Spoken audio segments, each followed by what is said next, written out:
मैं हूं डॉक्टर गौरव बत्रा। मैं न्यूरोसर्जन हूं max super speciality hospital Vaishali में। आज हम बात करेंगे एक बहुत common but clinically important condition के बारे में, स्पाइनल स्टेनोसिस। स्पाइनल स्टेनोसिस का मतलब होता है स्पाइनल कैनाल का पैथोलॉजिकल नैरोइंग, यानी कि वो स्पेस जहां स्पाइनल कॉर्ड और नर्व्स होते हैं वो कम हो जाना। इस नैरोइंग की वजह से न्यूरल एलिमेंट्स पर कंप्रेशन होता है जो लक्षण का कारण होता है। ये क्यों होता है?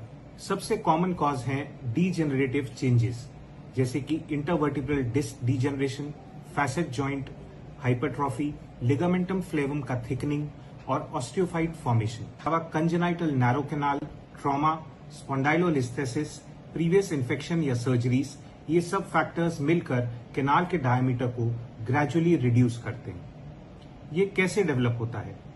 एज के साथ स्पाइन में वियर एंड टियर होता है, डिस्क हाइट कम हो जाती है, फैसेट जॉइंट बल्की हो जाता है और लिगामेंट्स हाइपरट्रॉफी करते हैं। इससे सेंट्रल कैनाल, लेटरल रिसेस या फोरामिनल नैरोइंग हो जाता है, जिसकी वजह से नर्व कंप्रेशन होता है। लेग वीकनेस कैसे होता है, इसका क्या कनेक्शन है?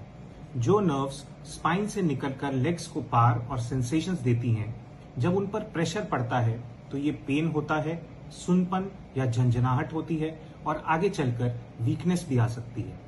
एक खास सिम्टम होता है, पेशेंट थोड़ा चलने के बाद रुक जाता है, झुकता है या बैठता है, उससे उसको रिलीफ मिलता है। इसको हम कहते हैं न्यूरोजेनिक क्लॉडिकेशन।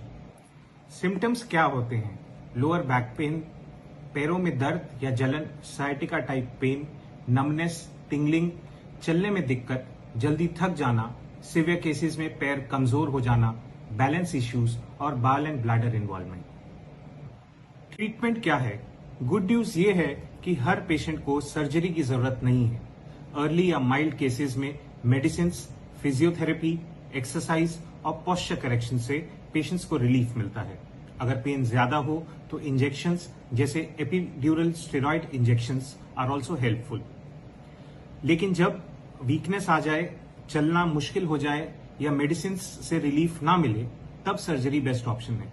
सर्जरी हमेशा पेशेंट स्पेसिफिक एनाटॉमी और पैथोलॉजी पर डिपेंड करता है। कॉमन सर्जरीज जो की जाती हैं उसमें से एक है डीकम्प्रेसिव लैमिनेक्टॉमी, जिसमें हम स्पाइनल कॉर्ड कैनाल को वाइडन करते हैं और नर्व्स पर जो प्रेशर होता है उनको रिलीव करते हैं। दूसरा, माइक्रो डीकम्प्रेशन या मिनिमली इन्वेजिव सर्जरी, छोटे से इंसिजन से टारगेटेड डीकम्प्रेशन किया जाता है और फास्टर रिकवरी के साथ पेशेंट्स को रिलीफ मिलता है। तीसरा, स्पाइनल फ्यूजन या इंस्ट्रूमेंटेशन। अगर इंस्टेबिलिटी या स्पॉन्डाइलोलिस्थेसिस हो तो स्क्रूज एंड रॉड्स और इंस्ट्रूमेंटेशन के साथ स्पाइन को स्टेबिलाईज किया जाता है। Fourth, endoscopic spine surgery selected cases में। ये एक अल्ट्रा मिनिमली इन्वेजिव टेक्निक है for surgical pathologies. Spinal stenosis एक प्रोग्रेसिव कंडीशन है, लेकिन अर्ली डायग्नोसिस और टाइमली इंटरवेंशन से एक्सीलेंट